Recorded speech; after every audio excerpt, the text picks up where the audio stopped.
સાહેબ, ચુકોદરા bank of બરોડામાં એક જે ઘટના બની હતી, પટાવાળાએ 60 તોલા સોનું અને 10 લાખ રૂપિયા ડુપ્લિકેટ ચાવી બનાવીને ઉપાડી લીધા છે. એની ફરિયાદ થઈ છે. શું વિગત?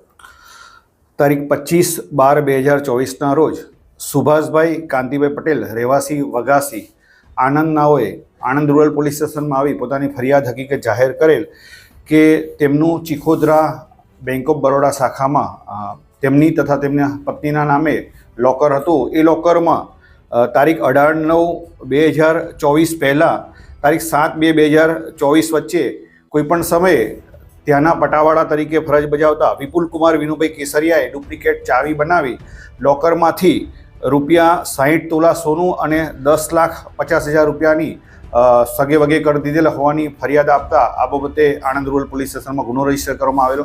આ ગુનામાં એમાઉન્ટ ખૂબ જ મોટી હોય અને તેમાં બેંક ઓફ બરોડાના લોકરમાંથી પૈસાની સગે વગે કરેલ હોય. ગુનાની ગંભીરતા સમજી પોલીસ અધિક્ષક શ્રી જસાણી સાહેબે સદર ગુનાની તપાસ LCBને સોંપેલી હતી. આ ગુનાની તપાસ PI HR બ્રહ્મભટ્ટની સૂચના અને માર્ગદર્શન હેઠળ પોલીસ ઇન્સ્પેક્ટર પાવરાએ હાથ ધરેલી.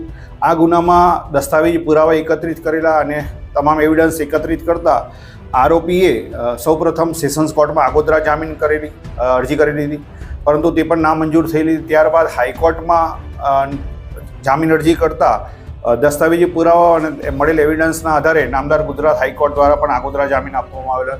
ત્યારબાદ સદર આરોપીએ નામદાર સુપ્રીમ કોર્ટમાં પણ આગોતરા જામીન માટે અરજી કરેલી હતી, પરંતુ એકત્રિત કરેલા પુરાવાના આધારે નામદાર સુપ્રીમ કોર્ટે પણ તેઓના જામીન મંજૂર કરેલા નહીં અને તેમને 2 વીકમાં સરેન્ડર કરવા માટે સૂચના આવેલ. જે અનુસંધાને આરોપી વિપુલકુમાર વિનુભાઈ કેસરિયા તારીખ 20/3/2025ના રોજ LCB સમક્ષ સરેન્ડર થતાં આ ગુનાના કામે તેઓની ધરપકડ કરવામાં આવેલી છે અને તેઓને નામદાર કોર્ટમાં રજૂ કરી તારીખ 27/3/2025ના દિન 7ના પોલીસ કસ્ટડી રિમાન્ડ મેળવવામાં આવેલા છે. આ રિમાન્ડ દરમિયાન આરોપીએ આ મુદ્દામાલ કેવી રીતે ચોરેલો છે, આ મુદ્દામાલ ક્યાં સગે વગે કરેલો છે, તે તમામ મુદ્દાઓ બાબતે તપાસ તજવીજ હાથ ધરવામાં આવશે.